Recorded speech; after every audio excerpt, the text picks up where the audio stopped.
Testing. 1, 2, 3. Okay. You know, this sort of moral panic is just the sort of reason why I hate talking to you people. That's right, you people. I'm a fucking rock star, and here you are talking down to me as if my game is the cause of your little tykes and their problems. Maybe if you were all better parents and teachers of the little larva, we wouldn't be having this conversation. And for the last time, any problems your kid have with wilderness are their fault, not mine. But the head of PR over at Marginal, that's our company for those who just came to get angry and lob accusations, told me I better come over here personally and take care of damage control. So that's what I'm gonna do. I guess you could consider this a question and answer session. And I'm sure by the time we're done here, you'll all be leaving happier and healthier. We won't have to have this conversation again. First off. Lizzie, you mind turning on the projector? Yeah, the one that was supposed to be here when I got here? Yeah.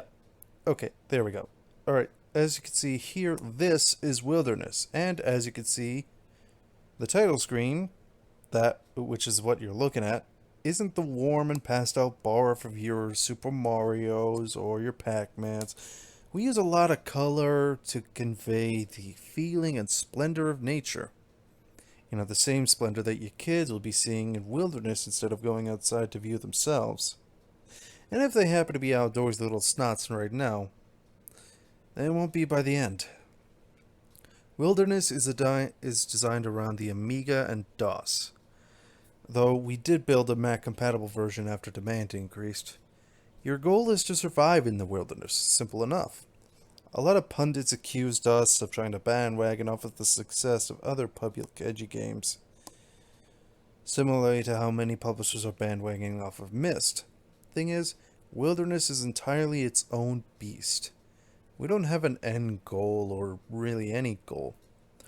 The idea is to survive for as long as possible and eventually die.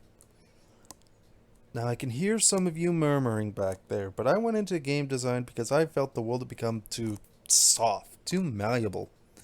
When I was a kid, discipline was something to expect, not to expect the absence of.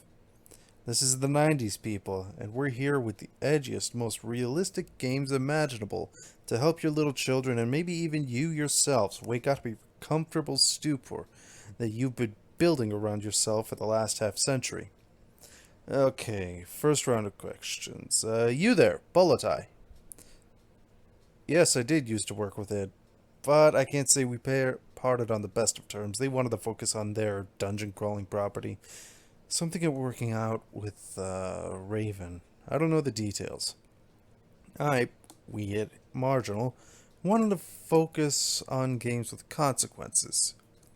Actually, since we're all talking honest like here, I hate the term video game.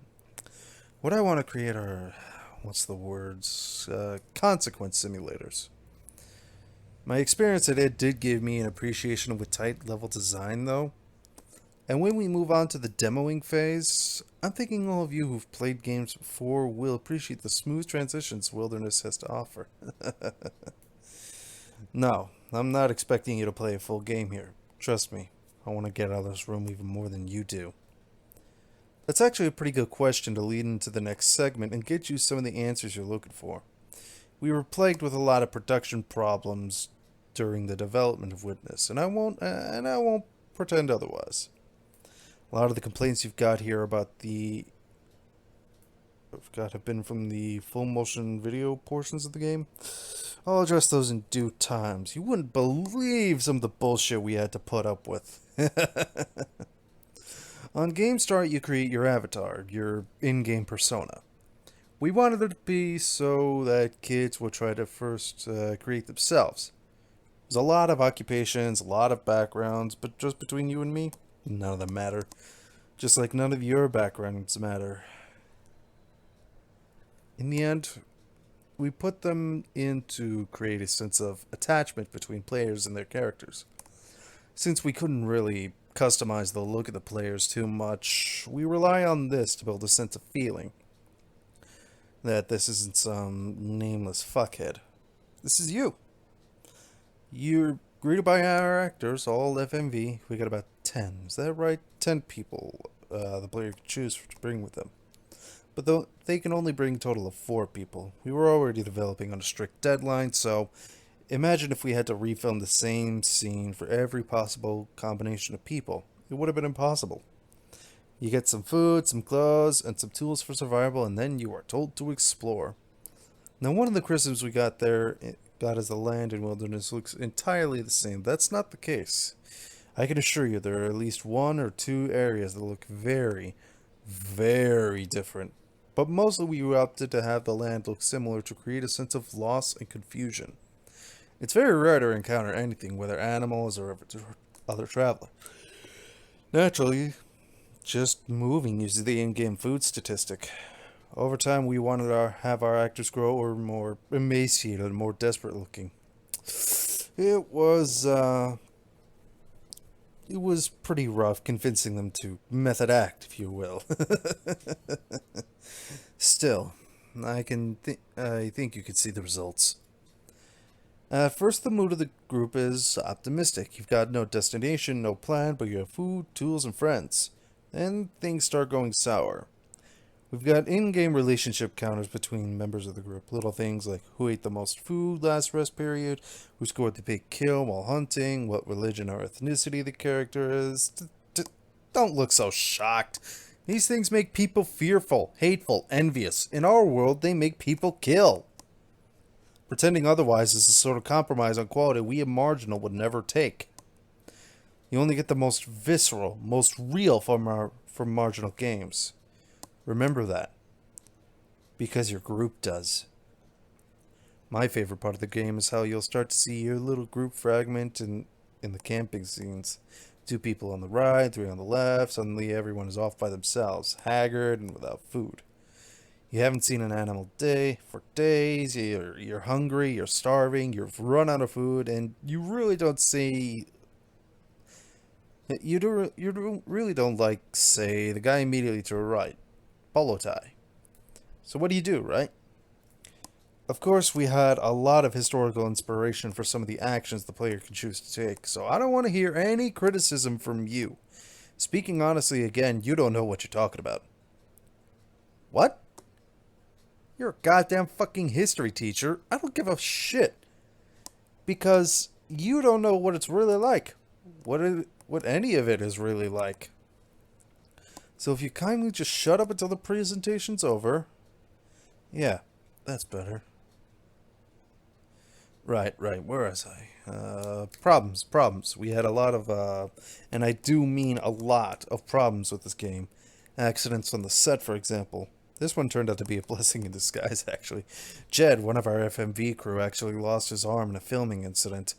We got the footage and digitized the lost arm as a possible accident consequence scenario. Actually, that lost arm turned up all over the place. As an in-joke from one of the pranksters of our imagery department. Place it in random locations, locations around the map. Hidden under other objects. The player will never see it, but they may recognize it subconsciously. See, we had a lot of trouble making sound effects that fit, but our director got this amazing buzzing sound. I have no clue what it's supposed to be. That plays whenever you mouse over the arm or a recently deceased group member. So the player associates it with death. And when they hear it just randomly around the map, I wonder what they think of.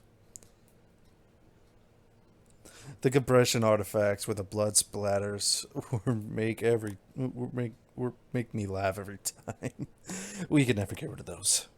Jeez, lighten up. We got permission from Jed and the hospital to use the imagery. I have no idea what you're so fed up about. Sure, most of the staff walked off shortly after, claimed they were on strike, claimed they were working in abominable subhuman conditions, treated like walking meat. But guess what? We didn't need them anymore. You take a look at the scared, frightened faces in wilderness and you see the real world. Yeah, fuck you if you think we'll just take another lawsuit lying down. That's why I'm here. And if you can't see how fucking brilliant my game is, then I'll fucking rip out your goddamn face. We fucking clear? Jesus. You're practically as ill-informed and doughy as the little pukes you call your children. What was the... Right, what was the point? I'll tell you what the point was. We put the player in a position where they can't win. Where they have to be brutal, be real to survive.